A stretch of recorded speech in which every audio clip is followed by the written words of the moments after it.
Lahti Mukkula. Lahti Mukkula. SM Skabat 2015.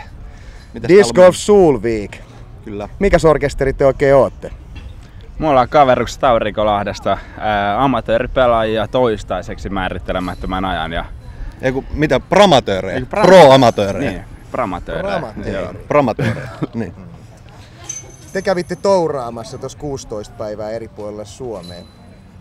Saattamassa tätä frisbee-ilosanomaa ja tapaamassa erilaisia mielenkiintoisia hahmoja. Kertokas pojat vähän reissusta.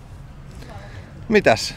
Ihan tuli puolisen vuotta aikaisemmin tuli niinku mieleen, että lähdetään vähän touraamaan. Ja se nyt lähti vähän eri lailla sitten, kun 3 päivää aikaisemmin laitettiin pystyyn tuo Disc Golf Soul Week. Oli oikeastaan Riku idea, että silleen, että friendit näkee, että missä me mennään, mutta se nyt lähti vähän käsistä sitten. Että tulikin tykkäyksiä vähän enemmän ja se, että Riku hoitaa asiahommat, mä hoidan yleensä ne huumorihommat. Niin. Ihan niinku ykkösellä purkkiin. Ykkösellä purkkiin, niin kuin tämäkin. Kyllä.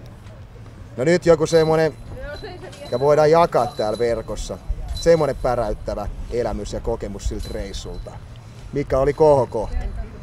Siis yksi semmonen kohokohta oli toi Kajaani, mihin meidät kutsuttiin. Siis ympäri Suomea meidät kutsuttiin niinku viikkokisoihin ja heittelemään. Niin Kajaanista Friba Mika otti yhteyttä. Ja mitäs jos he laittaa tuohon puistoon meille oman radan?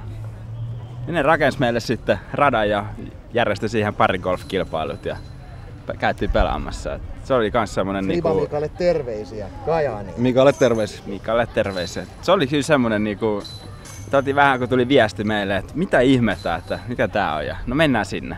Kyllä. Kyyti oli kylmää kyllä siellä Kajaanissa. Ja se oli kunnon urbaani meininki, että ei ollut auttia, että heitettiin autotieltä, heitettiin sinne. Onneksi ei ollut 30 sekunnin sääntöä, kun auto meni edestakaisin. Se oli hieno keissi.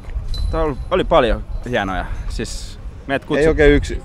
Äänekoskelle kutsuttiin, sitten oli Kalajoelle ja Vaasaan ja se oli ympäriinsä ja aina hyvä vastaanotto ja meininki. Ja Tuittusen kanssa oli ihan loistava heittää. Myös Tuittuselle terveisiä. Näin on. Aina tervetulleita. Aina menee. Tänäänkin tervetulleita SMiin.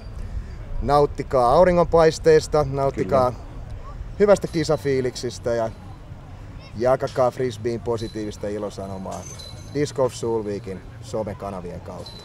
Me tehdään näin. Me tehdään näin. Tällä mennään. Kiitoksia.